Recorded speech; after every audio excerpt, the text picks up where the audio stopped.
صلیبی چھاپاماروں کو زندہ پکڑنے کی کوشش کرو۔ سالار سارے مصری نے اپنے چھاپامار دستوں کے کمانداروں کو ہدایات دے رکھی تھی، لیکن اپنی جان کو خطرے میں نہ ڈالو۔ جہاں حملہ کرو وہاں کاری ضرب لگاؤ اور نکلنے کی کوشش کرو، اور جب تم پر حملہ ہو تو جم کر لڑو اور دشمن کو نکلنے نہ دو۔ یہ اتنی زیادہ فوج تمہارے بھروسے پر آرام کی نیند سوتی ہے، اور اتنی زیادہ رسد تمہاری ذمہ داری پر پڑی ہے۔ چھاپاماروں کو اپنی ذمہ داری کا پورا احساس تھا۔ سلطان ایوبی نے خیمگاہ سے دور چٹانوں اور بلند جگہوں پر 20 سے 40 نفری کی چوکیاں قائم کر رکھی تھی، جن کے ذمہ دیکھ بھال اور خیمگاہ کی حفاظت تھی۔ ایسی ہی ایک چوکی جو پہاڑیوں میں گھری ہوئی ایک چٹان پر تھی، دشمن کے تیروں کا نشانہ بنی ہوئی تھی۔ اس کے پیچھے اونچی پہاڑیاں تھیں اور ایک وادی، اس وادی میں سے فوج گزر سکتی تھی۔ اس ڈھکی چھپی گزرگاہ پر نظر رکھنے کے لیے یہ چوکی قائم کی گئی تھی۔ وہاں 2 سوار گھوڑوں کے ساتھ ہر وقت تیار رہتے تھے۔ وہاں روزمرہ کا معمول بن گیا تھا کہ سورج غروب ہونے کے بعد 3-4 تیر آتے اور 1-2 سپاہیوں کو ختم کر دیتے۔ ایک شام ایک گھوڑے کو بیک وقت 3 تیر لگے اور گھوڑا تڑپ تڑپ کر مر گیا۔ تیر قریب کی پہاڑی سے آتے تھے۔ اس کے فوراً بعد اندھیرا چھا جاتا تھا، اس لیے تیر چلانے والوں کو ڈھونڈا نہیں جا سکتا تھا۔ ایک روز شام سے پہلے چوکی کے 2 سپاہی پہاڑی پر کہیں چھپ کر بیٹھ گئے۔ سورج غروب ہونے کو تھا۔ 2 تیر آئے، دونوں ان سپاہیوں کی پیٹھوں میں لگے، دونوں شہید ہو گئے۔ صبح ان کی ادھ کھائی لاشیں اٹھائی گئی۔ رات کو بھیڑیے لاشوں کو کاتے رہے تھے۔ صاف ظاہر تھا کہ صلیبی چھاپاماروں کا کام ہے۔ ایک روز 10 سپاہیوں کا ایک گشتی جیش علاقے کی تلاشی کے لیے بھیجا گیا۔ پہاڑی علاقے میں جا کر 4-4 افراد میں تقسیم ہو کر بکھر گیا۔ ایک جگہ 10-12 سال کی عمر کا ایک بچہ نظر آیا۔ وہ سپاہیوں کو دیکھ کر دوڑ پڑا اور ایک بلند چٹان کے دامن میں غائب ہو گیا۔ وہ گڈریا ہو سکتا تھا، لیکن وہاں کوئی بھیڑ بکری اور کوئی اونٹ نہیں تھا۔ سپاہی وہاں تک گئے تو انہیں چٹان میں تنگ سا ایک دہانہ نظر آیا جو کسی غار کا تھا۔ بچہ اس میں چلا گیا ہوگا۔ سپاہیوں نے دہانے کے ساتھ کان لگائے تو اندر سے انہیں باتوں کی دھیمی دھیمی آواز سنائی دی۔ کسی بچے کا غار میں چھپ جانا کوئی عجیب بات نہیں تھی۔ یہ سپاہی اس بچے سے صلیبی چھاپاماروں کے متعلق پوچھنا چاہتے تھے۔ انہوں نے بہت پکارا لیکن غار میں خاموشی چھا گئی۔ سپاہیوں نے دھمکی دی کہ جو کوئی اندر ہے باہر آ جائے، ورنہ ہم اندر آ کر سب کو قتل کر دیں گے۔ اندر سے ایک جوان عورت نکلی۔ وہ اس علاقے کی زبان میں سپاہیوں کو کوسنے لگی، پھر رو پڑی اور کہا کہ مجھے قتل کر دو، میرے بچوں کو بخش دو۔ اس کے 2 بچے تھے، ایک 10-12 سال کا جو باہر سے دوڑا تھا اور دوسرا چند مہینوں کا تھا جو اس عورت نے اندر سلایا ہوا تھا۔ سپاہیوں نے اسے بتایا کہ وہ مسلمان سپاہی ہیں، مگر عورت انہیں گالیاں دینے لگی اور منت سماجت بھی کرنے لگی۔ اس نے بتایا کہ 2 روز ہوئے اس کے گاؤں میں 15-16 صلیبی سپاہی آئے اور گاؤں پر قبضہ کر لیا۔ انہوں نے تمام گھروں کی تلاشی لی، اس عورت کے خاوند کو قتل کر دیا۔ قتل اس طرح کیا کہ انہوں نے گاؤں کے تمام بچوں، جوانوں، بوڑھوں اور تمام عورتوں کو ایک جگہ اکٹھا کر کے کہا کہ کسی کو پتہ نہ چلنے دے کہ اس گاؤں میں سپاہی رہتے ہیں۔ انہوں نے اپنی اور گھوڑوں کی خوراک کی ذمہ داری گاؤں پر ڈال دی۔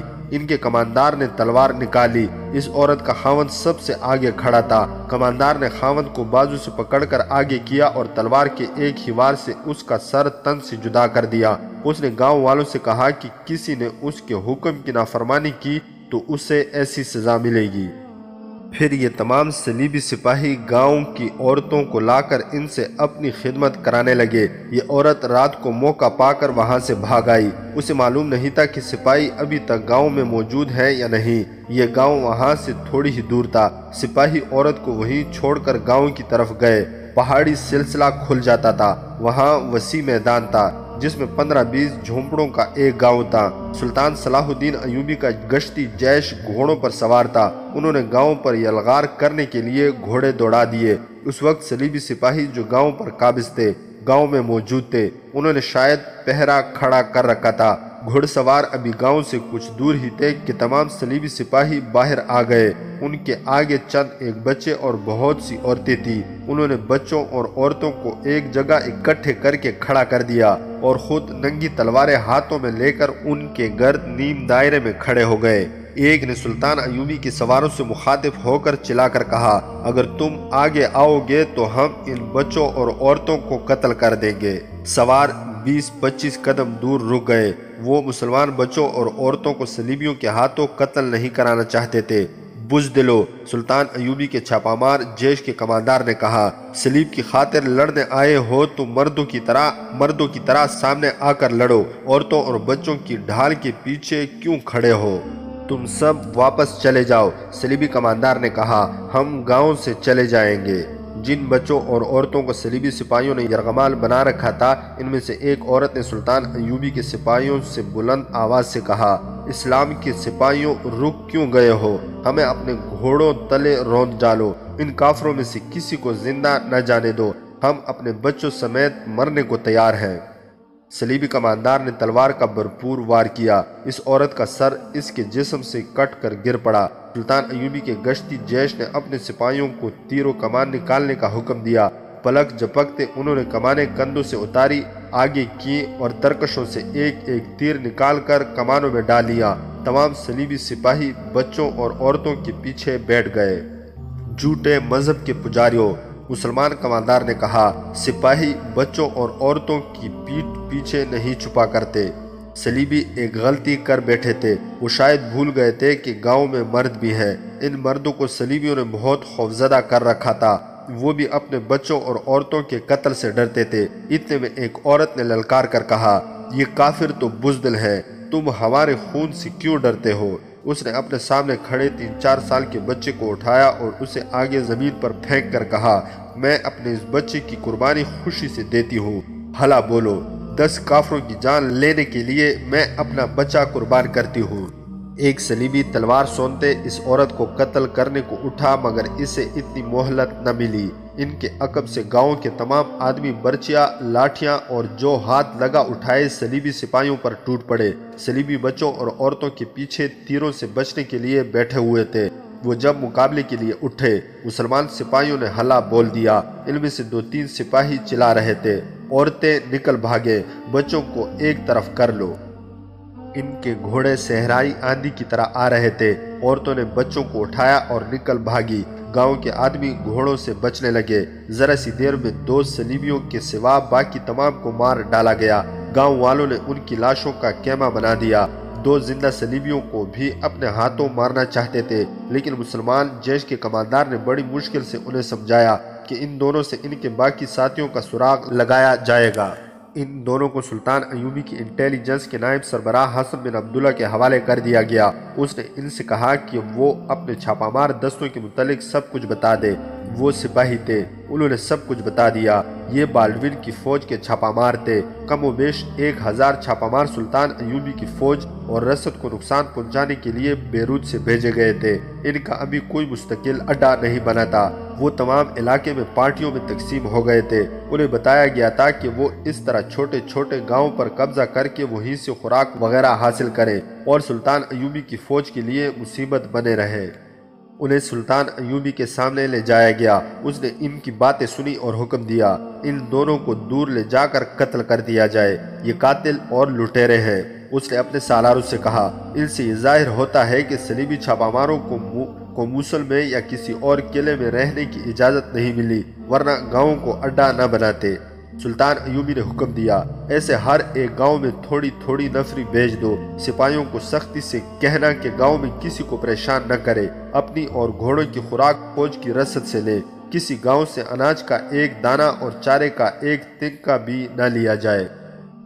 حسن حاتم کو رپورٹ دے کر واپس آیا تو وہ باقی رات سو نہ سکا۔ اس کے ذہن پر سارا سوار تھی۔ اسے دن کو ہی پتہ چل سکتا تھا کہ سارا کو اس عورت نے پکڑ لیا تھا، اس کی اسے کوئی سزا تو نہیں ملی۔ حسن کو معلوم تھا کہ وہ عورت کون ہے، لیکن اس عورت سے مل کر وہ سارا کی سفارش نہیں کر سکتا تھا، کیونکہ وہ اسے بتا نہیں سکتا تھا کہ رات سارا کے کمرے میں وہی تھا۔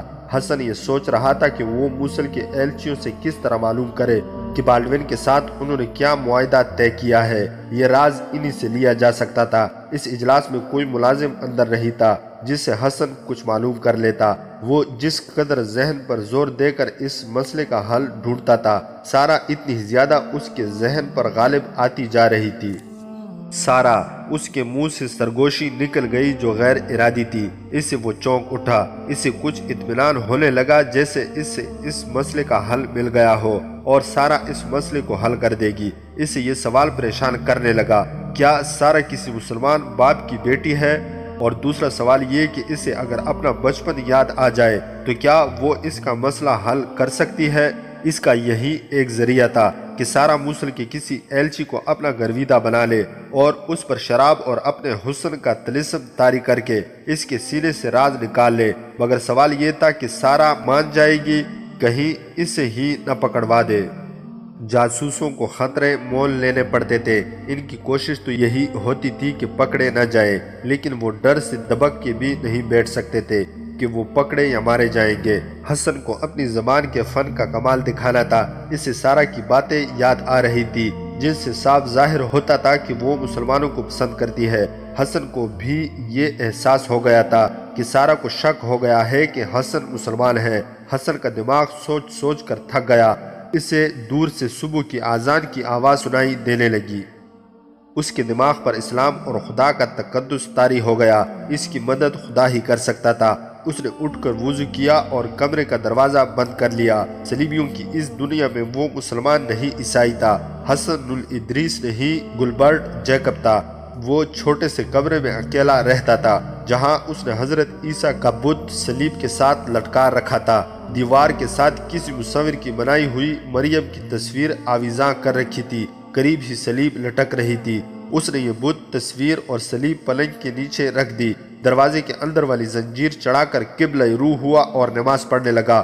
وہ ہر روز اس طرح چھپ کر نماز پڑھا کرتا تھا، مگر اس کی جذباتی حالت کبھی ایسی نہیں ہوئی تھی جیسی اس صبح کی نماز میں ہوئی۔ اس کے آنسو نکل آئے تھے۔ اس کے منہ سے یہ الفاظ، ایاک نعبد و ایاک نستعین، تیری ہی عبادت کرتے ہیں اور تجھ ہی سے مدد مانگتے ہیں، بلند آواز سے نکل گئے تھے۔ اسے پہلی بار محسوس ہوا جیسے خدا اس کے سامنے کھڑا ہے اور اتنی قریب کھڑا ہے کہ وہ خدا کو چھو سکے گا۔ اس نے نماز ختم کر کے 2 نفل پڑھے اور دعا کے لیے ہاتھ اٹھائے۔ اس کی آنکھیں بند ہو گئی۔ اس کی زبان سے الفاظ اس کے سوچے بغیر پھسلنے لگے۔ قبلہ اول کے خدا، آج تیرا نام لینے والے تیرے رسول صلی اللہ علیہ وآلہ وسلم کا کلمہ پڑھنے والے مسلمان ان انسانوں کے ڈر سے تیری مسجد اقصی میں تیرے حضور سجدہ کرنے سے ڈرتے ہیں جو تیرے رسول صلی اللہ علیہ وآلہ وسلم کے منکر ہیں۔ آج تیرا قبلہ اول ویران ہو گیا ہے۔ جو زمین تیرے رسول صلی اللہ علیہ وآلہ وسلم کے قدموں سے مقدس اور مبارک ہوئی تھی، اس پر آج صلیب کا سایہ پڑ گیا ہے۔ جس بنی اسرائیل کو تیری ذات نے دھتکار دیا تھا، وہ آج تیرا قبلہ اول کو ہیکل سلیمانی کہہ رہی ہے۔ میرے خدا، اپنی عظمت کا پتہ دے، مجھے بتا تو عظیم ہے یا خدائے یہودا؟ مجھے بتا حضرت عیسیٰ علیہ السلام تیرے پاس ہیں یا صلیبیوں کی صلیب پر لٹک رہے ہیں؟ اپنی عظمت کا پتہ دے، قرآن کی عظمت کا پتہ دے، اپنے رسول صلی اللہ علیہ وآلہ وسلم کا پتہ دے، اور مجھے اس کا سبب بنا کہ میں تیرے رسول صلی اللہ علیہ وآلہ وسلم اور تیرے قرآن کی عظمت کا پتہ یہودیوں اور صلیبیوں کو دوں۔ مجھے ہمت عطا فرما کہ میں ان چٹانوں کو ریزہ ریزہ کر سکوں جو سلطان صلاح الدین ایوبی اور قبلہ اول کے درمیان حائل ہو گئی ہیں۔ مجھے روشنی دکھا کہ میں ان اندھیروں میں اپنے فرض کی منزل دیکھ سکوں۔ مجھے اتنے سخت امتحان میں ڈال کہ میری جان تیرے نام پر قربان ہو جائے، لیکن وعدہ فرما کہ میری جان رائیگاں نہیں جائے گی۔ مجھے تیرے نام پر قربان ہونے والے شہیدوں کے یتیم بچوں کی قسم، مجھے ہمت اور روشنی عطا فرما کہ میں ان یتیموں کے باپوں کے خون کے ایک ایک قطرے کا انتقام لے سکوں۔ تجھے رسول صلی اللہ علیہ وآلہ وسلم کی امت کی ان بیٹیوں کی قسم جن کی عصمتیں مسجد اقصی کی آبرو کی خاطر لٹ گئی ہیں، مجھے جرأت عطا فرما کہ کفر کے ہر قلعے کو مسمار کر سکوں۔ اپنے غازی بندوں کو، اپنے حجازی بندوں کو ہمت اور ہدایت عطا فرما کہ وہ اپنی غیرت کا انتقام لیں اور آنے والی نسلیں یہ نہ کہیں کہ ہم بے غیرت تھے۔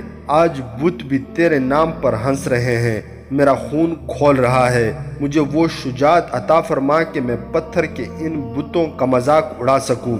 میرے خدا، اگر یہ تو نہیں کر سکتا تو میرے خون کو سرد کر دے، مجھے ایسا بغیرت بنا دے کہ مجھے یاد ہی نہ رہے کہ غیرت کس چیز کا نام ہے۔ میری بینائی واپس لے لے کہ میں اسلام کی بیٹیوں کو بے حیا اور بے آبرو ہوتا نہ دیکھ سکوں۔ میرے کان بند کر دے کہ میں تیرا نام نہ سن سکوں۔ میں ان مسلمانوں کی فریادیں نہ سن سکوں جو فلسطین میں صلیبیوں اور یہودیوں کے غلام ہو گئے ہیں۔ حسن کی آواز بلند ہو گئی، تو کہاں ہے؟ تو ہے کہ نہیں؟ بول میرے خدا، مجھے زبان دینے والے خدا خود بھی بول۔ مجھے بتا سنت برحق ہے یا صلیب، یا مجھے فیصلہ کرنے دے کہ سچا کون ہے، سنت یا صلیب۔ قرآن تیری آواز ہے یا کسی بندے کی؟ بڑی ہی ہولناک گڑگڑاہٹ سنائی دی جیسے چھت ہل رہی ہو۔ اس کے فوراً بعد ریت اتنی زور سے کڑکی کہ حسن کا کمرہ ہل گیا۔ کمرے کی درازوں میں سے حسن کو بجلی کی چمک دکھائی دی۔ اس نے اور زیادہ بلند آواز سے کہا، اس بجلی سے مجھے بھسم کر دے، یا مسجد اقصی کو۔ مسافر نہ رہیں، منزل نہ رہیں، بجلیاں ان پر گرا جن کے سہاگ تیرے نام پر اجڑ گئے ہیں۔ اپنے نام پر یتیم ہونے والوں پر بجلیاں گرا، اپنے رسول صلی اللہ علیہ وآلہ وسلم کے نام لیواؤں پر بجلیاں گرا، تاکہ کسی کی فریاد تیرے کانوں تک نہ پہنچ سکے۔ رات پھر کڑکی اور اس کے بعد گٹھائیں گرجنے لگی۔ بیروت کا ساحل قریب ہی تھا۔ ان دنوں سمندر خاموش ہوا کرتا تھا، مگر سمندر میں جوش آ گیا۔ اس کی لہروں کی مہیب آواز حسن کو یوں سنائی دینے لگی جیسے بحیرہ روم کی غصے میں آئی ہوئی موجیں اس کے کمرے کی دیواروں سے ٹکرا رہی ہوں۔ گٹاؤں کی گرج، رات کی کھڑک اور سمندر کا جوش مل جل کر قیامت کا شور بن گئے۔ حسن کی آواز اور زیادہ بلند ہو گئی، ایسے ہی طوفان میرے اندر اٹھا کہ میں کفر کے ہر نشان کو اڑاتا اور بہاتا لے جاؤں۔ میرے خون کے قطرے بہا دے، لیکن مسجد اقصی کے صحن میں شرمسار ہوں کہ قبلہ اول کا پاسبان صلاح الدین ایوبی یہاں تیرا لشکر لے کر آیا تو میں اسے خبردار نہ کر سکا کہ بیروت سے دور رہے، کہ یہاں کفار کا پھندہ تیار ہے۔ یہ میری مجبوری تھی، یہ میرا گناہ تھا۔ مجھے جرأت اور شجاعت عطا کر کہ میں گناہ کا کفارہ ادا کر سکوں، ورنہ یہ بت بھی میری روح کو تانے دیتے رہیں گے کہ تیرا تو خدا ہی کوئی نہیں۔ مجھے ان بتوں کے آگے شرمسار نہ کر، مجھے شہیدوں کی روحوں کے آگے شرمسار نہ کر۔ اگر میری دعا قبول نہ ہوئی تو روز قیامت میرے مردے میں جان نہ ڈالنا، ورنہ میں تیرا گریبان پکڑ لوں گا اور تیری مخلوق سے کہوں گا کہ یہ ہے وہ خدا جس نے اپنے رسول صلی اللہ علیہ وآلہ وسلم کی لاج نہیں رکھی۔ اس خدا نے رسول صلی اللہ علیہ وآلہ وسلم کے نام لیواؤں کو اتنا مجبور اور بے بس کیا کہ قبلہ اول ویران ہو گیا اور اس پر صلیب اور یہودیوں کے سیاہ سائے پڑ گئے۔ رات زور سے کھڑکی، حسن کے کمرے کی چھت، دروازے اور کھڑکی کے کواڑ بڑی زور سے کھٹ گئے اور چھت پر یوں آوازیں آنے لگی جیسے گھوڑے دوڑ رہے ہوں۔ موسلادھار بارش شروع ہو گئی تھی۔ طوفان باد و باراں زمین و آسمان کو ہلا رہا تھا۔ حسن کے دل پر ایسی گرفت آ گئی جس میں خوف بھی تھا اور جذبات کی شدت بھی۔ کبھی اسے ایسے لگتا تھا جیسے وہ خواب دیکھ رہا ہو۔ اس نے خدا سے اس طرح کبھی باتیں نہیں کی تھی۔ وہ چھپ کر نماز پڑھا کرتا تھا اور مختصر الفاظ میں دعا مانگ کے حسن سے جیکب بن جایا کرتا تھا۔ اس رات جب وہ حاتم کو رپورٹ دے کر آیا تھا، اس کی جذباتی کیفیت کچھ اور تھی۔ اس پر نیند کا اثر بھی تھا۔ اس کے سامنے مسئلہ ایسا آ گیا تھا کہ وہ سوچ سوچ کر دیوانہ ہونے لگا تھا۔ اس کے لیے آسان راستہ یہ تھا کہ جس مسئلے کا کوئی حل نہیں، اسے ذہن سے اتار دے۔ سلطان صلاح الدین ایوبی، علی بن سفیان اور اس کے لیڈر حاتم کو کیا خبر تھی کہ عز الدین کے ایلچی بالڈوین کے پاس آئے ہیں اور کوئی معاہدہ ہو رہا ہے؟ وہ خاموش رہتا۔ اس کے گھر میں اس کے ماں باپ کو اس کی تنخواہ اور غیر ممالک میں جاسوسی کے فالتو پیسے باقاعدہ پہنچ رہے تھے۔ بیروت میں اسے اچھی پوزیشن اور عیش و عشرت کا سامان حاصل تھا، مگر وہ ایمان والا مرد مومن تھا، اپنے فرائض کو نماز روزی کی طرح متبرک سمجھتا تھا۔ اسے احساس تھا کہ قوم کا ہر فرد یہ سمجھ لے کہ یہ کام کوئی اور کرے گا تو یہ رویہ سیدھا شکست، قوم کی تباہی اور کفار کی فتح کی طرف لے جاتا ہے۔ رات بھر جاگے ہوئے جوان اور توانا حسن کو نیند نے مسلح پر ہی دبوچ لیا۔ اس جذباتی کیفیت میں اسے نیند نہیں آنی چاہیے تھی، لیکن اس سوچ نے کچھ ایسا قرار اور سکون محسوس کیا کہ روح نے جسم اور دماغ کو سلا دیا۔ وہ وہیں اوندا ہو گیا۔ اسے اتنی مہلت نہ ملی کہ مصلی چھپا کر اور حضرت عیسیٰ علیہ السلام کا بت، مریم کی تصویر اور صلیب پلنگ کے نیچے سے اٹھا کر اپنی اپنی جگہ رکھ دیتا، دروازہ کھول دیتا اور جیکب کے بہروپ میں پلنگ پر سو جاتا۔ وہ خوابوں کی دنیا میں پہنچ گیا۔ اس نے مسجد اقصیٰ دیکھی۔ یہ مسجد اس نے ایک بار دیکھی تھی جب وہ بیت المقدس میں جاسوسی کے ایک مشن پر گیا تھا۔ یہ مسجد ویران تھی۔ اس کے کھلے ہوئے دروازے اپنے نمازیوں کی راہ دیکھ رہے تھے، مگر مسلمان چھوٹی چھوٹی مسجدوں میں یا گھروں میں نماز پڑھ لیا کرتے تھے۔ صلیبیوں اور یہودیوں کے بچوں نے مسجد اقصیٰ کے صحن کو کھیل کا میدان بنایا ہوا تھا، جہاں بے شمار بچے جوتوں سمیت کھیل رہے تھے۔ صلیبیوں نے وہاں کے مسلمانوں کو خوفزدہ کر رکھا تھا۔ حسن مسجد اقصیٰ کے مقدس مقام اور مسلمانوں کے لیے اس کی اہمیت سے اچھی طرح واقف تھا۔ وہ جب وہاں گیا تھا تو اس کا نام ریلف نکسن تھا۔ اب وہ بیروت میں خواب میں مسجد اقصیٰ کو دیکھ رہا تھا۔ اس کے گنبد پر بے شمار کبوتر بیٹھے ہوئے تھے۔ کبوتر یک بارگی اڑے اور تمام کبوتر فضا میں جا کر شرارے بن گئے۔ یہ شرارے مسجد اقصیٰ کے ارد گرد گرنے لگے۔ مسجد کے اندر سے صلیبیوں اور یہودیوں کا ایک ہجوم نکلا۔ ان سب کے کپڑوں کو آگ لگی ہوئی تھی۔ وہ سب ادھر ادھر بھاگ گئے۔ وہ سب چیخ اور چلا رہے تھے، مگر کسی کی آواز سنائی نہیں دیتی تھی۔ فضا سے برستے شرارے رنگ برنگ کے پرندے بن گئے اور ایک ایک کر کے مسجد اقصیٰ کے سبز گنبد پر بیٹھنے لگے۔ اب مسجد میں نہ کوئی صلیبی تھا نہ یہودی۔ حسن آہستہ آہستہ مسجد کی طرف چلا۔ آسمان نیلا تھا، دن کی روشنی بھی نیلی تھی۔ مسجد کے دروازے میں ایسی چمک دکھائی دی جیسے بہت بڑے آئینے پر سورج کی کرنیں پڑی ہوں۔ حسن کی آنکھیں خیرہ ہو گئی۔ اس نے آنکھیں بند کر کے کھولی۔ چمک یا نور کا یہ گولا وہاں نہیں تھا۔ وہاں سارا کھڑی مسکرا رہی تھی۔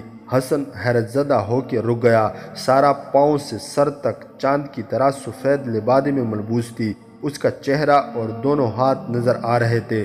اس کی مسکراہٹ سے اس کے دانت اتنے زیادہ سفید نظر آ رہے تھے جتنی سفیدی اس زمین کے لوگوں نے کبھی نہیں دیکھی۔ سارا نے بازو پھیلا دیے۔ اس کے ہونٹ ہلے نہیں تھے، لیکن حسن کو اس کی مترنم آواز سنائی دی، آ جاؤ، مسجد اقصیٰ ہماری ہے۔ اس مسجد میں جو کافر داخل ہوگا اس پر آسمان آگ برسائے گا، اور جو مسلمان اس مسجد کے تقدس کو بھول گئے ہیں ان پر بھی آگ برسے گی۔ میں نے اس کے صحن کو زمزم کے پانی سے دھویا ہے، میرے گناہ دھل گئے ہیں، آؤ آؤ۔ حسن کی آنکھ کھل گئی۔ اس نے پھر آنکھیں موند لی۔ وہ اس خواب سے دستبردار نہیں ہونا چاہتا تھا، مگر موندی ہوئی آنکھوں میں اندھیرے کے سوا کچھ نہیں تھا۔ وہ اب حقیقت کی دنیا میں لوٹ آیا۔ چھت پر اور ادھر ادھر موسلا دھار بارش کا قیامت خیز شور اور جھکڑ کی چیخیں تھی۔ اس میں سمندر کی بھی آواز تھی جو پہلے سے زیادہ غصے میں آ گیا تھا۔ باد و باراں اور بحیرہ روم کے اس ہنگامے میں حسن کو ایسے لگا جیسے کسی نے اس کے دروازے پر دستک دی ہو۔ یہ اس کا وہم بھی ہو سکتا تھا۔ وہ وہم سے ہی بیدار ہو گیا۔ اس نے صلیب، حضرت عیسیٰ علیہ السلام کا بت اور مریم کی تصویر اٹھا کر سب کو اپنی اپنی جگہ لٹکا دیا۔ اس دوران دروازے پر دستک بڑی صاف ہوئی۔ حسن نے مصلی لپیٹ کر تکیے کے نیچے رکھ دیا اور دروازہ کھولا۔ دروازے میں سارا کھڑی مسکرا رہی تھی۔ باد و باراں کا یہ سماں کہ براندے سے پرے کچھ نظر نہیں آتا تھا۔ سارا کے کپڑوں اور بالوں سے پانی ٹپک رہا تھا۔ تم اس طوفان میں میرے پاس آئی ہو؟ حسن نے اسے بازو سے پکڑ کر اندر گھسیٹتے ہوئے کہا۔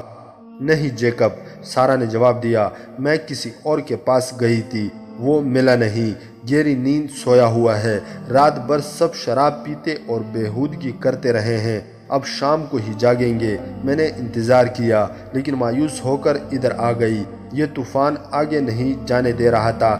دن کے وقت تو تمہارے پاس آنے سے مجھے کوئی نہیں روک سکتا۔ حسن نے ایک کپڑا اٹھایا جو اس نے سارا کے سر پر ڈال دیا اور اپنے ہاتھوں سے اس کے بال اس کپڑے سے خشک کرنے لگا۔ سارا کو یہ بے تکلفی بہت پسند آئی۔ حسن نے اس کا چہرہ بھی پونچھ دیا۔ پھر ایک چادر اسے دے کر کہا، میں منہ ادھر پھیر لیتا ہوں، تم بھیگے ہوئے کپڑے اتار کر چادر لپیٹ لو۔ سارہ نے جب بھیگے ہوئے کپڑے اتارے تو وہ سوچنے لگی کہ اس شخص کو اتنی زیادہ روحانی محبت ہے کہ اس کے جسم کی دلکشی کے ساتھ اسے کوئی دلچسپی نہیں، یا اس کا دل بالکل ہی مردہ ہے۔ سارہ نے جب اسے کہا کہ میں نے کپڑے بدل لیے ہیں تو حسن نے منہ پھیرا اور اس کے کپڑے برآمدے میں جا کر نچوڑ لایا۔ اب بتاؤ تم کہاں گئی تھی؟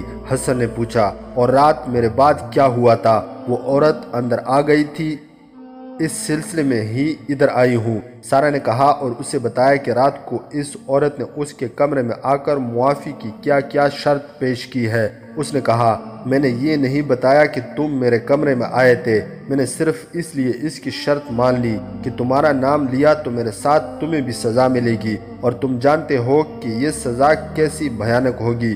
تم شاید حیران ہو گئے ہوں گے کہ میں کوئی پاک صاف لڑکی نہیں، پھر بھی میں موصل کے مہمانوں یا کسی اور کی خوابگاہ میں جانے کو پسند نہیں کرتی۔ میں رقاصہ ضرور ہوں، لیکن میں یوں کھلونا نہیں بننا چاہتی جس طرح یہ بڑھیا مجھے بنانا چاہتی ہے۔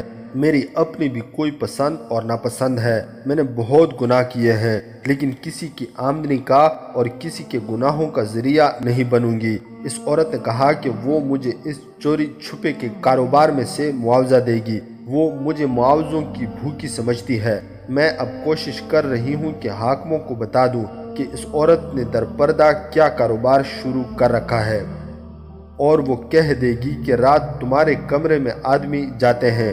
حسن نے کہا، کہتی رہے۔ سارہ نے کہا، میں تو اب سزا لینے کو بھی تیار ہوں اور خودکشی کے لیے بھی تیار ہوں۔ میں اس عورت کو بے نقاب کر کے رہوں گی۔ میں رقاصہ ہوں، میں عصمت فروشی نہیں کروں گی۔ میں سامنے آ کر یہ کیوں نہ کہہ دوں کہ تمہارے کمرے میں میں گیا تھا؟ حسن نے کہا، میں کہوں گا کہ میرا تمہارے ساتھ جسمانی نہیں جذباتی تعلق ہے۔ اگر یہ کہنا ہوتا تو میں خود کہہ دیتی کہ میرے کمرے میں جیکب آیا تھا۔ سارہ نے کہا، مگر ایسا کہنا تمہیں گھوڑے کے پیچھے باندھ کر گھوڑا دوڑا دینے کے برابر ہے۔ کوئی نہیں مانے گا کہ میرا تمہارا جذباتی تعلق ہے۔ یہ لوگ کسی کے جذبات سے واقف نہیں، ان کے ہاتھ سب کچھ جسمانی ہے۔ تم البرتو کو جانتے ہو، اٹلی کا رہنے والا ہے، نیک اور رحم دل افسر ہے۔ بالڈوین پر اس کا خاصا اثر ہے۔ صرف ایک بڑا افسر ہے جو مجھ جیسی لڑکیوں کو صاف ستھری نگاہوں سے دیکھتا ہے۔ میں اسے رات کی بات سناؤں گی اور اپنی عزت بچانے کی کوشش کروں گی۔ اگر میری یہ کوشش ناکام رہی تو میں سمندر میں کود جاؤں گی۔ اگر سمندر نے میری لاش اگل دی تو تم بھی دیکھ لینا، ورنہ الوداع۔ بحیرہ روم کی مچھلیاں کھاؤ گے تو شاید ان میں تم میرے جسم کی بو سونگھ سکو گے۔ سارہ، حسن نے کہا، تم عیسائی نہیں ہو۔ تمہارے ساتھ رہنے والی کوئی ایک بھی لڑکی نہیں جو جسمانی عیاشی اور معاوضے کو تمہاری طرح ٹھکرا دے۔ تم نے آج تک میرے ساتھ جو باتیں کی ہیں ان سے مجھے یقین ہو گیا ہے کہ تمہاری رگوں میں مسلمان کا خون ہے۔ اس خون میں اب ابال آیا ہے جب تم صلیبیوں کے گناہوں کے دلدل میں پھنس گئی ہو۔ کہو، کیا میں جھوٹ بول رہا ہوں؟ سارہ نے اس کی طرف دیکھا، آہ لی اور بولی، سنو جیکب۔ میں جیکب نہیں سارہ، حسن نے کہا، میرا نام حسن الادریس ہے اور ملک شام کا رہنے والا ہوں۔ یہاں میرا نام گلبرٹ جیکب ہے۔ جاسوس ہو؟ کوئی اور وجہ بھی ہو سکتی ہے، حسن نے کہا، جاسوسی ہی وجہ نہیں۔ جس طرح ہم دونوں ایک دوسرے کی روح میں اتر گئے ہیں، اس کی وجہ یہ ہے کہ ہم دونوں مسلمان کی اولاد ہیں۔ اس نے تکیے کے نیچے سے مصحف نکالا اور دیوار میں سے ایک پتھر ہٹا کر اس کے پیچھے سے قرآن کا ایک چھوٹا سا نسخہ نکالا۔ سارہ کو دکھا کر کہا، میں ان کے بغیر نہیں رہ سکتا۔ یہ بدھ، یہ تصویر اور یہ صلیب دھوکہ ہے۔ اگر میں کسی سے کہہ دوں کہ تم عیسائی نہیں مسلمان ہو تو کیا کرو گے؟ سارہ نے ہنس کر کہا، تم جاسوس نہیں ہو سکتے۔ جاسوس اپنا آپ اس طرح ظاہر نہیں کیا کرتے۔ کہہ دو، حسن نے کہا، میں تمہاری نظروں کے سامنے اس طوفان باد و باران میں غائب ہو جاؤں گا۔ جاسوس میری طرح اپنا آپ ظاہر نہیں کیا کرتے، اور جب ظاہر ہوتے ہیں تو اتنی آسانی سے ہاتھ بھی نہیں آتے جتنا تم سمجھتی ہو۔ لیکن سارہ، مجھے یقین ہے کہ تم کسی سے نہیں کہو گی۔ حسن نے آگے بڑھ کر سارہ کا چہرہ اپنے ہاتھوں کے پیالے میں لے کر بالکل قریب کر لیا۔ اس کی آنکھوں میں آنکھیں ڈال کر دھیمی مگر پر اثر آواز میں کہا، تم کسی سے نہیں کہو گی کہ یہ شخص جیکب نہیں حسن ہے، تم کہہ ہی نہیں سکو گی۔ ہماری رگوں میں رسول صلی اللہ علیہ وآلہ وسلم کے شہدائیوں کا خون ہے، یہ خون سفید نہیں ہو سکتا، یہ خون اپنے قطروں کو دھوکہ نہیں دے سکتا۔ سارہ کی آنکھوں کو حسن کی آنکھوں نے جکڑ لیا۔ وہ محسوس کرنے لگی جیسے یہ خوبرو جوان بڑے ہی حسین آسیب کی طرح اس کے دماغ پر اور اس کے دل پر غالب آ گیا ہو۔ حسن کہہ رہا تھا، تم رقص کے لیے نہیں، مسجد اقصی کو کفار سے آزاد کرانے کے لیے پیدا ہوئی ہو۔ خدا نے مجھے خواب میں بشارت دے دی ہے، اب یہ نہ کہنا کہ تم مسلمان نہیں، تم کہہ ہی نہیں سکو گی۔ بولو سارہ، میں نے تمہیں اپنا راز دے دیا ہے، تم مجھے اپنا راز دے دو۔ مجھے تمہارے جسم سے کوئی سروکار نہیں، میں تمہاری روح کو پاک دیکھنا چاہتا ہوں۔ سارہ پر حسن طلسم بن کر طاری ہو چکا تھا۔ سارہ کی آنکھوں میں آنسو آ گئے، آہستہ سے بولی، ہاں حسن، میں مسلمان ہوں، میں اپنے باپ کے گناہوں کی سزا بھگت رہی ہوں، میں سارہ نہیں سائرہ ہوں۔ گناہ کسی کے بھی تھے، حسن نے کہا، میں نے آج تک تمہاری زبان سے جو باتیں سنی ہیں اور جس انداز سے تم نے یہ باتیں کی ہیں، میں نے اندازہ لگایا ہے کہ یہ گناہ تمہارے دل اور روح میں چبھ رہے ہیں۔ تم صلیبیوں کے خلاف نفرت کا اور مسلمانوں کی پسندیدگی کا اظہار کرتی رہی ہو۔ اس سے ظاہر ہوتا ہے کہ یہ چھبن تمہیں بے چین رکھتی ہے۔ جب سے تم نے میری روح کو پاک پیار سے آشنا کیا ہے، مجھے عیش و عشرت کی یہ زندگی جہنم سے زیادہ آتشی اور اذیت ناک محسوس ہونے لگی ہے۔ میں گناہوں میں پلی بڑی اور گناہوں میں جوان ہوئی، گناہوں کا حسن اب زہریلا ناگ بن گیا ہے، میں اب زندہ نہیں رہنا چاہتی۔ اپنی جان لینا بھی گناہ ہے، حسن نے کہا، اللہ بخشنے والا مہربان ہے، یہ اللہ کا وعدہ ہے، گناہوں کا کفارہ ادا کر دو، سب بے قراریاں اور روحانی سکون میں بدل جائیں گی۔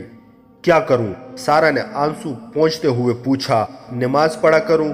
تارک الدنیا ہو جاؤں؟ بتاؤ کیا کروں؟ جاسوسی، حسن نے جواب دیا، صرف ایک بار، پہلی اور آخری بار، لیکن تم اس وقت تک جاسوسی نہیں کر سکو گی جب تک یہ نہ سمجھ لو کہ اس کا مقصد کیا ہے۔ انسان اپنے مقصد کی عظمت سے عظیم بنا کرتے ہیں۔ جانتی ہو نور الدین زنگی کا مقصد کیا تھا؟ سلطان صلاح الدین ایوبی کا مقصد کیا ہے؟ یہ تو بہت بڑے لوگوں کی باتیں ہیں، میں ان کے مقابلے میں کچھ بھی نہیں، لیکن تم نے میری ذات میں اور میری آنکھوں میں ایسا تاثر دیکھا ہوگا جس نے تم سے سچ بات کہلوا لی ہے۔ یہ دراصل میری ذات کا اثر نہیں، یہ میرے مقصد کی عظمت ہے جو مجھے ایمان سے زیادہ عزیز ہے۔ مقصد کی ہی عظمت ہے اور اس کا تقدس ہے کہ تمہارا یہ حسن اور تمہارے جسم کی یہ کشش جو عبادت گزاروں کو چونکا دیتی ہے، مجھ پر اثر نہیں کر سکی۔ کیوں نہیں کر سکی؟ صرف اس لیے کہ میں انسانوں اور اشیاء کو روح کی نظروں سے دیکھا کرتا ہوں۔ میں سلطان صلاح الدین ایوبی کا مقصد اچھی طرح جانتی ہوں، سارہ نے کہا۔ میں یہ بھی جانتی ہوں کہ صلیبی حکمران مسلمان امراء اور حکمرانوں کو مدد اور عیاشی کا سامان دے کر انہیں سلطان ایوبی کے خلاف لڑا رہے ہیں، اور میں یہ بھی جانتی ہوں کہ صلیبی عالم اسلام کو صلیب کے سائے میں لانا چاہتے ہیں۔ حسن، میں نے یہ مقصد یہاں آ کر پہچانا ہے، ورنہ میں بھی صلیب کے سیلاب میں بہہ گئی تھی۔ یہ سیلاب مجھے یہاں تک لے آیا ہے۔ یہ بھی سناؤں گی کہ کیسے کچھ دنوں سے مسجد اقصی میرے دل پر غالب آ گئی ہے۔ 2 راتیں گزری، میں نے خواب مسجد اقصی دیکھی ہے۔ میں نے ابھی تک یہ مسجد نہیں دیکھی، مجھے معلوم نہیں یہ کیسی ہے۔ خواب میں یہ مسجد دیکھی اور اس کے اندر گئی۔ مسجد خالی اور ویران تھی۔ مجھے ایک گونجدار آواز سنائی دی، یہ تیرے خدا کا گھر ہے، اسے آباد کرو۔ میں دیکھ رہی ہوں کہ آواز کہاں سے آئی ہے، لیکن آنکھ کھل گئی، یہ آواز میرے دل میں اتر گئی ہے۔ کیا اس سے میں اپنا مقصد بنا سکتی ہوں؟ یہ ہر مسلمان کا فرض ہے، حسن نے کہا، لیکن اس کے لیے قربانیاں دینی پڑتی ہیں۔ میں بیروت میں ہر لمحہ موت کا انتظار کرتا ہوں۔ میں جس روز پکڑا گیا وہ زندگی کا آخری دن ہوگا۔ میں قربانی دینے کو تیار ہوں، سارہ نے کہا۔ مجھے میرا فرض بتاؤ۔ تمہیں اس بوڑھی اور بھدی عورت نے موصل کے جس ایلچی کی تفریح کے لیے جانے کو کہا ہے، تم اس کے پاس چلی جاؤ، حسن نے کہا۔ ہاں سارہ، تمہیں یہ قربانی دینی ہوگی۔ سلطان صلاح الدین ایوبی عورت کو جاسوسی کے لیے نہیں بھیجا کرتے۔ وہ کہا کرتے تھے کہ ایک عورت کی عصمت بچانے کے لیے میں ایک مضبوط قلعہ دشمن کو دینے کے لیے تیار ہوں۔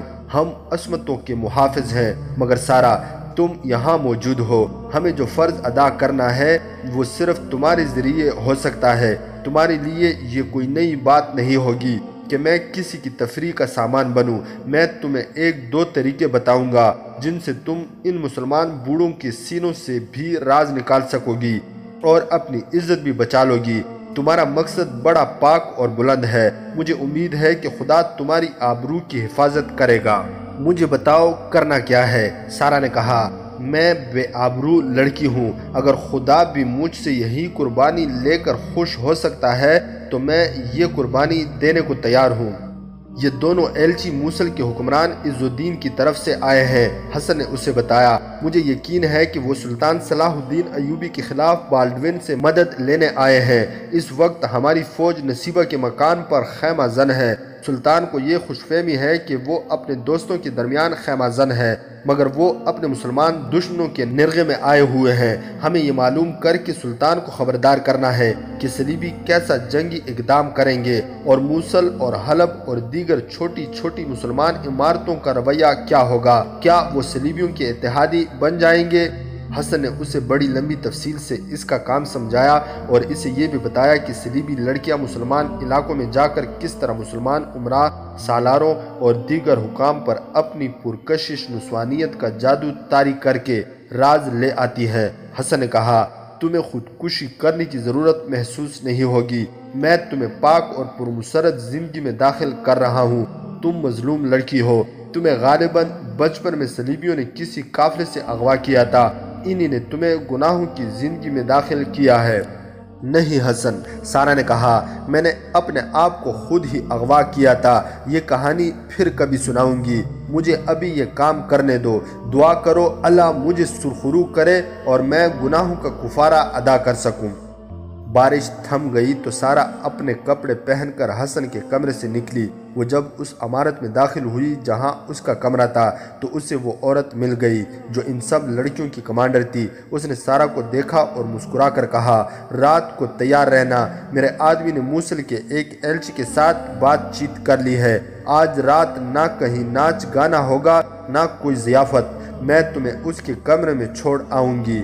میں تیار رہوں گی، سارا نے کہا۔ موصل کے دونوں ایلچیوں کی حالت بھوکے بیڑیوں جیسی تھی۔ وہ یہاں عز الدین کا اور اپنا ایمان فروخت کرنے آئے تھے۔ وہ اپنی غداری کو کامیاب بنانے کے لیے اس صلیبی بادشاہ سے مدد لینے آئے تھے۔ یہ بادشاہ اپنے مفاد کی خاطر اور مسلمانوں کے حکمرانوں کو آپس میں لڑانے کی خاطر انہیں شے، پشت پناہی اور مدد دے رہا تھا۔ ان مسلمان ایلچیوں کے پاس نہ ایمان رہا تھا، نہ ذاتی وقار اور نہ قومی وقار۔ ان کی دلچسپی اب اس میں رہ گئی تھی کہ شاہ بالڈوین انہیں زیادہ سے زیادہ عیاشی کرائے اور انعام و اکرام دے۔ ان دونوں کو بیروت کے گرد و نواح اور سمندر کی سیر کرانے کے لیے روک لیا گیا تھا۔ اس دوران ناچنے گانے والی لڑکیوں کی کمانڈر نے اپنے ایک آدمی کو ان کے پاس بھیجا تھا۔ اس آدمی نے انہیں کہا تھا کہ وہ انہیں ایسی لڑکیاں دلا دے گا جو انہوں نے کبھی نہیں دیکھی ہوں گی۔ ان دونوں کی باتیں کھل گئی اور معاوضہ طے ہو گیا۔ ان میں سے ایک کے پاس سارا کو بھیجنے کے لیے تیار کیا گیا۔ رات کو سارا سیاہ لباس میں چھپا کر ایک ایلچی کے کمرے تک پہنچا دیا گیا۔ ایلچی جو والی موصل عز الدین کا فوجی مشیر تھا، 50 سال سے اوپر کی عمر کا آدمی تھا۔ گزشتہ رات اس نے اس قدر شراب پی لی تھی کہ بے ہوش ہو گیا تھا، لیکن آج رات وہ اپنے کمرے میں آہستہ آہستہ پی رہا تھا۔ وہ ایک رقاصہ کا انتظار بےتابی سے کر رہا تھا جس کے حسن کے اسے افسانے سنائے گئے تھے۔ اس کا دروازہ کھلا، ایک لڑکی سر سے پاؤں تک سیاہ لبادے میں مستور اس کے کمرے میں داخل ہوئی۔ دروازہ بند ہو گیا۔ ایلچی اس کی طرف لپکا اور اس کا چہرہ بے نقاب ہونے سے پہلے ہی بڑے فحش الفاظ کہہ کر اس سے لپٹ گیا۔ وہ اپنی عمر کو بھی بھول گیا۔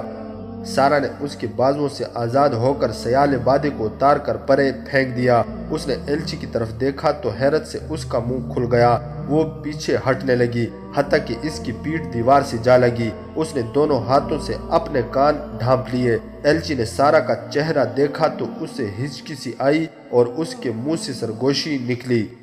سارا خاموشی سے اسے دیکھتی رہی جیسے اس کی زبان بند ہو گئی ہو۔ ایلچی نے گھبرائی ہوئی اور حیرت زدہ آواز میں ایک بار پھر پوچھا، سائرا، تم سائرا ہو؟ وہ کسیانی سی ہنس کر بولا، نہیں، مجھے غلطی لگی ہے۔ تمہاری شکل میری ایک بیٹی سے بالکل ملتی جلتی ہے، اس کا نام سائرا ہے۔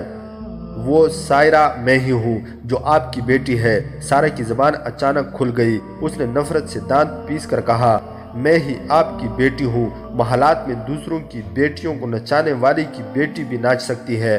میں ایک بے غیرت باپ کی بے غیرت بیٹی ہوں۔ ایلچی لڑکھڑا گیا اور پلنگ پر گر پڑنے کے انداز سے بیٹھ گیا۔ اب اس کی زبان بند ہو گئی تھی۔ سائرا اس کی بیٹی تھی۔ باپ بیٹی کو جدا ہوئے 2 سال گزر گئے تھے۔ ایمان فروشوں کی بیٹیاں عصمت فروش ہوا کرتی ہیں۔ سارا آگے بڑھی اور باپ کے سامنے رک کر نفرت سے دانت پیسنے لگی۔ اس نے کہا، آج اپنی غیرت اور اپنی عزت کا انجام دیکھ۔ تو اپنی بیٹی کی عصمت کا گاہک ہے۔ تیری بیٹی تیری خوابگاہ میں رات گزارنے آئی ہے۔ سارا نے تیر کی تیزی سے ایک ہاتھ آگے کیا اور کہا، لا میری اجرت نکال، میں رات تیرے ساتھ بسر کرنے آئی ہوں۔ اس کے باپ کی زبان لڑکڑا کر ہکلانے لگی، تو گھر سے بھاگ آئی تھی۔ میں بے غیرت نہیں ہوں، تو بے غیرت ہے۔ جو باپ اپنی جوان بیٹی کے سامنے بیٹی کی عمر کی لڑکیوں کے ساتھ بے حیائی کی حرکتیں کرتا ہے اور اپنی بیٹی جیسی لڑکیوں کو نچاتا اور شراب کے نشے میں بدمست ہو کر ان کے ساتھ بیٹی کے سامنے دست درازی کرتا ہے، اس باپ کی بیٹی غیرت والی نہیں بن سکتی، وہ بھی رقاصہ اور طوائف بنتی ہے۔ باپ اس کی شادی کر دے تو وہ اپنے خاوند کو دھوکہ دیتی اور درپردہ کئی خاوند بنائے رکھتی ہے۔ سن میرے باپ، تجھے تیرا ماضی اور اپنا حال بتاتی ہوں۔ میں نے تیرے گھر میں دمشق میں ہوش سنبھالا تو تجھے عورتوں سے درپردہ عیش کرتے دیکھا۔ نور الدین زنگی مر گئے تو الملک الصالح کے ساتھ حلب کی طرف بھاگ گیا۔ تو مجھے اور میری ماں کو بھی ساتھ لے آیا۔ حلب میں تو شراب بھی پینے لگا، تب میں لڑکپن میں تھی۔ تیرے پاس گورے چٹے صلیبی آنے لگے، انہوں نے تجھے دولت دی، بڑی خوبصورت لڑکیاں دی اور تو کھلے عام شراب پینے لگا۔ تیرے گھر میں شراب کی محفلیں جمنے لگی، لڑکیاں ناچنے لگی، صلیبیوں نے میرے ساتھ چھیڑ چھاڑ کی تو خوش ہوا۔ پھر الملک الصالح مر گیا، تیرے پاس صلیبی پہلے سے زیادہ آنے لگے، تو پہلے سے زیادہ عیاش ہو گیا۔ عز الدین نے تجھے بہت بڑا عہدہ اور رتبہ دے دیا۔ میں تیری چہیتی رقاصہ لڑکیوں میں اٹھنے بیٹھنے لگی، ان سے میں نے رقص سیکھا، تجھے پتہ چلا تو خوش ہوا۔ صلیبیوں نے مجھے دیکھا تو انہوں نے تیرے سامنے مجھے اپنے سینے سے لگایا۔ تو نے برا کیوں نہ منایا، صرف اس لیے کہ وہ میرے بدلے تجھے یورپ کی ایک لڑکی دے دیتے تھے۔ تو نے اپنا ایمان بیچ ڈالا، صلاح الدین ایوبی کے خلاف سازشیں کی، تیرا کردار ختم ہو گیا۔ تو یہ بھی نہ دیکھ سکا کہ اپنی بیٹی کو بھی تو نے اپنی راہ پر ڈال دیا ہے۔ پھر ایک صلیبی نے مجھے سبز باغ دکھائے اور میں تیرے گھر کو خیر باد کہہ کر اپنے خیالوں میں جنت کو روانہ ہو گئی۔ مجھ سے یہ مت پوچھو کہ میں جس طرح آج رات تیری خوابگاہ میں آئی ہوں، اس طرح کتنی خوابگاہوں کی رونق بنی ہوں۔ اس صلیبی نے مجھے محبت کا فریب دے کر مجھے بیچ ڈالا۔ میں تجھ جیسے بے شمار دولت مندوں کی تفریح کا ذریعہ بن کر بیروت پہنچی، جہاں مجھے شاہی رقاصہ کی حیثیت سے رکھ لیا گیا۔ آج اپنا باپ میری عصمت کا گاہک ہے۔ ایلچی نے سر اپنے ہاتھوں میں تھام لیا، اس کا جسم کانپ رہا تھا۔ آج تو اپنے ایمان کی قیمت وصول کرنے آیا ہے، سارت نے حقارت آمیز لہجے میں کہا۔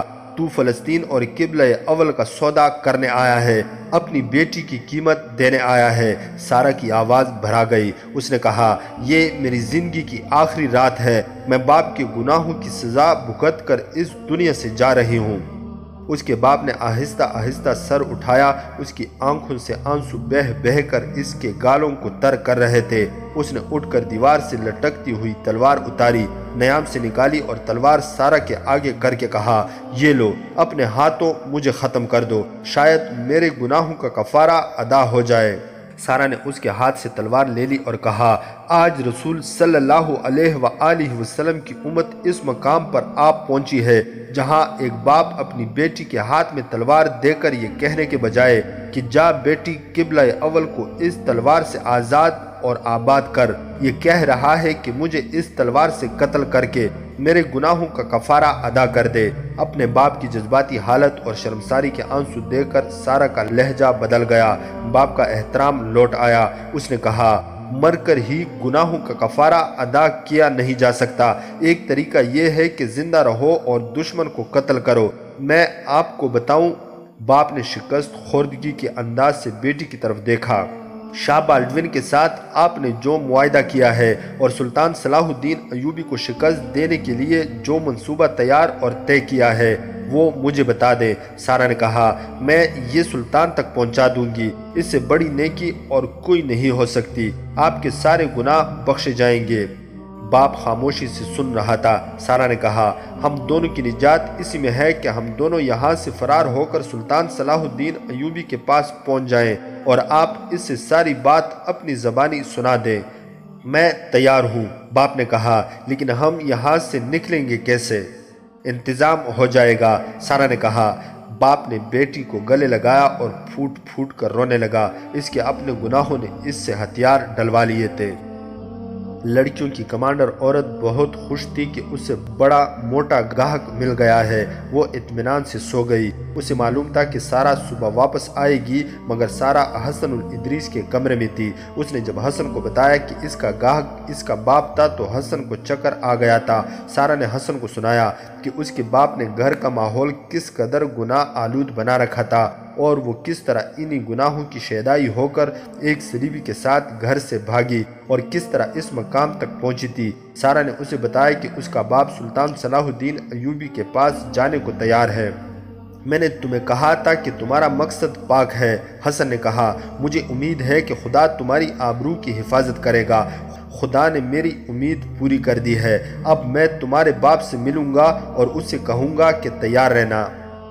دن کو حسن سارہ کے باپ سے ملا، بچ بچ کر بات کی، اس کی غیرت کو جھنجھوڑا اور جب دیکھا کہ وہ بہت ہی نادم ہے تو حسن نے اسے وہاں سے نکلنے کا سہل طریقہ بتایا۔ اس کے ساتھ ساری بات طے کر کے وہ سارہ سے اس محفوظ جگہ ملا جہاں وہ کبھی ملا کرتے تھے۔ سارہ کے باپ نے اپنے میزبانوں سے خواہش ظاہر کی کہ وہ اکیلے ذرا سیر کے لیے جانا چاہتا ہے۔ اسے گھوڑا دے دیا گیا۔ وہ اپنے ساتھی ایلچی کو یہ بتا کر چلا گیا کہ شام تک لوٹ آئے گا۔ وہ شہر سے نکلا تو ایک جگہ حسن گھوڑے پر سوار اس کے انتظار میں کھڑا تھا، ایک اور جگہ سارہ چھپی ہوئی تھی۔ اسے باپ نے اپنے گھوڑے پر سوار کر دیا اور نصیبہ کی سمت روانہ ہو گئے۔